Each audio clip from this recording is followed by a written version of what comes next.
Shrimad ഭാഗവതത്തിന്റെ essence എന്താ ചോദിച്ചു കഴിഞ്ഞാൽ നാമസങ്കീർത്തനം ചെയ്യാൻ സാധിക്കുക എന്നുള്ളതാണ്.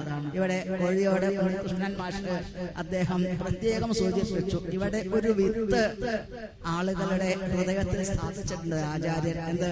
നാമം ജപിക്കുക എന്നുള്ളത്. ഹരേ കൃഷ്ണ കൃഷ്ണ കൃഷ്ണ തന്നെ അദ്ദേഹം പറഞ്ഞിട്ടുണ്ടാവുക.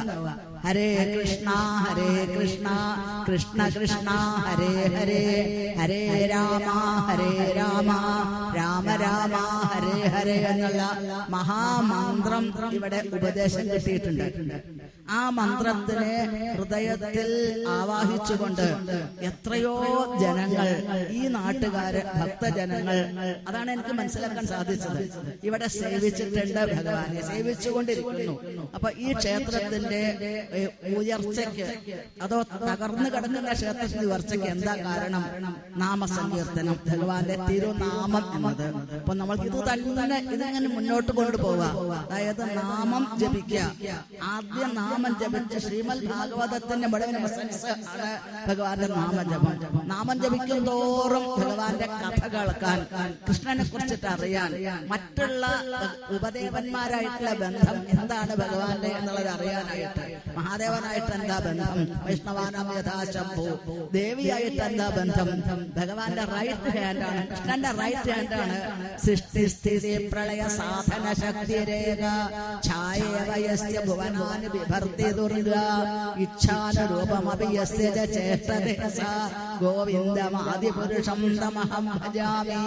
ആ ഭഗവാൻ ദേവിയുടെ, ഭഗവാന്റെ റൈറ്റ് ഹാൻഡ് ആണ് ദേവി നിൽക്കുന്നത് എന്നാണ്.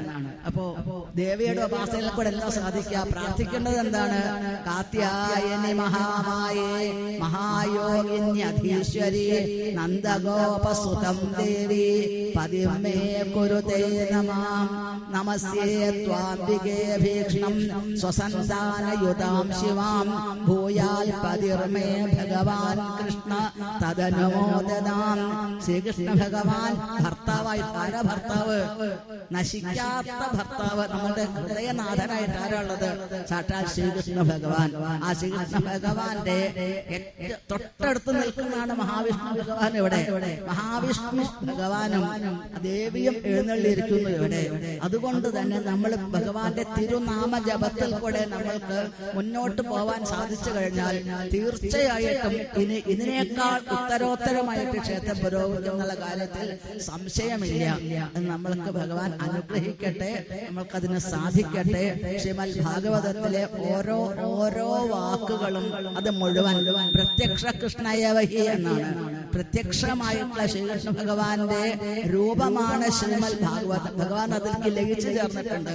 തിരുനാമത്തിലേക്കോ നാംനാമകാരി ബഹുത നിജ സർവശക്തി തത്ര അർപ്പിത നിയമത സ്മരണയന കാല ഏതാദൃശി തവ കൃപ ഭഗവൻ മമാവി ദുർദൈവമീദൃശമിഹാജനാനുരാഗ. അതായത് അനുരാഗം തോന്നണ്ടേ? ഭഗവാന്റെ എല്ലാ ശക്തികളും നാമത്തിലേക്ക്, കൃഷ്ണ എന്നുള്ള നാമത്തിലേക്ക് പ്രപഞ്ചത്തിലെ സകലശക്തികളും ലയിച്ചു ചേർന്നിട്ടുണ്ട്. ശിവ എന്നുള്ള നാമത്തിലേക്ക് മഹാദേവന്റെ ശക്തികളെല്ലാം ലയിച്ചു ചേർന്നിട്ടുണ്ട്. നാരായണ എന്നുള്ള നാമത്തിലേക്ക് സാക്ഷാൽ മഹാവിഷ്ണു വൈകുണ്ഠനാഥന്റെ, മഹാവിഷ്ണു ഭഗവാന്റെ ശക്തികളെല്ലാം ലയിച്ചു ചേർന്നിട്ടുണ്ട്.